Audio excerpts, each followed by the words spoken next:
আমাদের একটা ছোট বোন মানে আমাদের পার্শ্ববর্তী গ্রাম খেরেঞ্জুরি হয়তো এখানে একজন মানে আমাদেরই ছোট বোন অ্যাকচুয়ালি ও টিউশন পড়ে আসছিল মানে কোন জায়গা থেকে তখন আচানক মানে পিছন দিক থেকে কেউ না কেউকে মানে হাত পাও মানে এইভাবে মানে কিছু করার চেষ্টা করেছে। তাই আমরা বিকেলবেলা খবর পেয়েছি যে আমাদের একটা ছোট বোনের সাথে এইভাবে হয়েছে।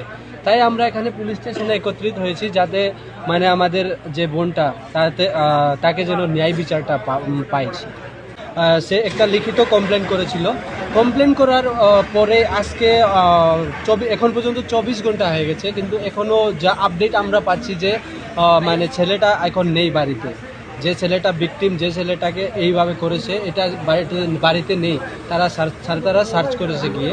তো এখন আমরা একটা আবেদন যে মানে যে এই ঘটনাটা হয়েছে এটা যাতে ন্যায় বিচার হয় টাইম মতো, কিন্তু এখন পর্যন্ত 24 ঘন্টা হয়েছে কিন্তু এখনো পর্যন্ত ভিকটিম এখনো ফরার আছে, এখনো নাই এই এরিয়াতে, তার বাড়িতে নাই।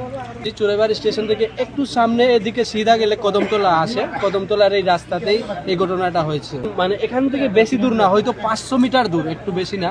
সেখানে এইভাবে ঘটনা হয়েছে।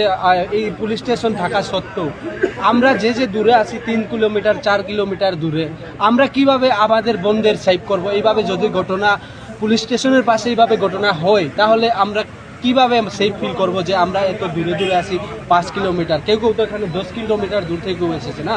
তো এইভাবে ঘটনা যাতে না হোক, যাতে আমরা এই যে পুলিশ স্টেশন, আমরা চোরাইবাড়ি পুলিশ স্টেশন যে সারতারা আছে তাদের আমরা একটাই অনুরোধ যে এইটার ন্যায় বিচার যাতে তাড়াতাড়ি হোক, এটাই আমাদের এখানে জমায়েত হয়ে একটাই কারণ।